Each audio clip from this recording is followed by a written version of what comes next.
welcome back to the series of the biggest mistakes that I see people making in print on demand. My credentials for sharing all of these things with you are that I have made 7 figures in print on demand sales myself, have helped over 1,000 people post that they made their first sale using my low-hanging system model.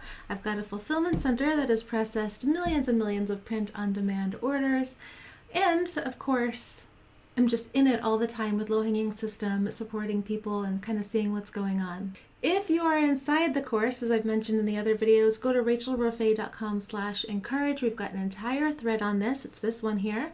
And you can ask questions and we'll go back and forth and I'll be happy to give you one-on-one support. What we're going to go over today in this video in a group style format, which is all about not going into enough different niches. So what I mean by this is I tell everyone, if I go to your store and you have, let's say, 10 products for nurses and they're all just general nurse things, then to me it's like you only really have one product, because you want to go across as many different niches as possible to see what might sell. So you've got to test lots of things, especially because a lot of times people will default to making their products to as general of a user base as possible. And I know I was touching on this a little bit in the last video, but the general things, it's going to be hard to sell in general markets. If you're going after funny candle, funny mug, something like that, there's a ton of competition.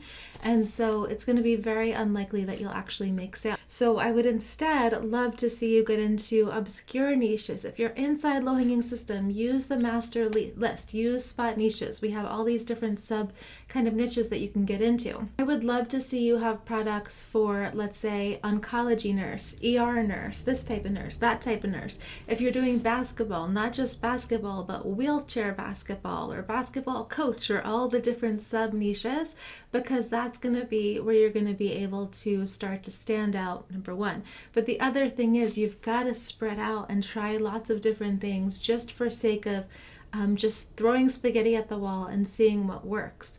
So if you have a whole bunch of designs and it's only in one niche, to me that's only like one design, because we have no proof that one's going to work. So why are we spending extra time?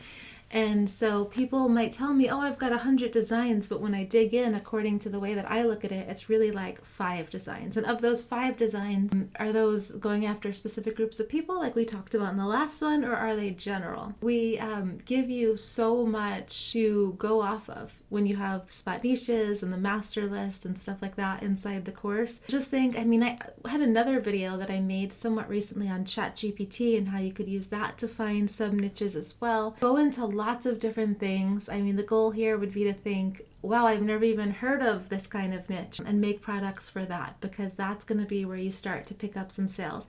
Sometimes you might find exceptions. I was talking with, as I mentioned in my last video, I was talking with my customer service team, and someone said, sure, yeah, there are exceptions. If that happens, it's a miracle. Take it as such. But for the general kind of low-hanging model, we want to just go super duper wide and then see what ends up striking.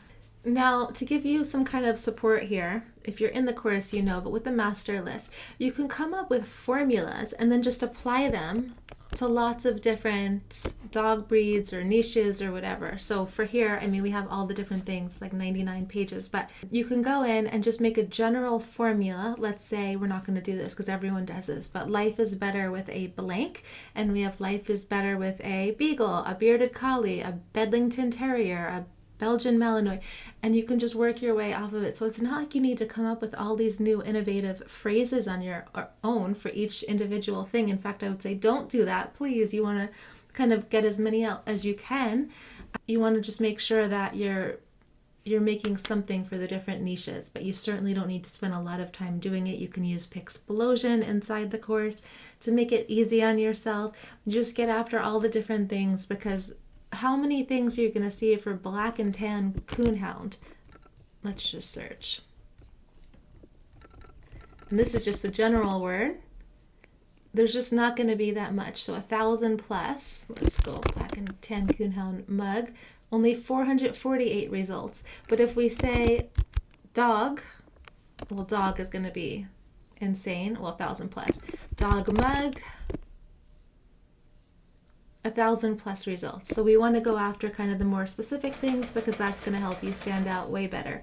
So use all the tools we've got for you, especially if you're in low hanging system. If you're not, link underneath the video, sign up. And then what you can use too is the master list, where we have tons of different things. We have the ChatGPT prompts. We have Spot Niches, which is such an awesome software that tells you what people are searching for. There's not a lot of results for. So just get after it with lots of different niches that people are looking for, and that should really help versus going after these general things that are probably not going to make sales. All right, I hope that helps. Thanks for watching. I'll have a couple more videos coming up on this, and if you are not, again, in low hanging system, what are you waiting for? Click the link underneath the video and get started.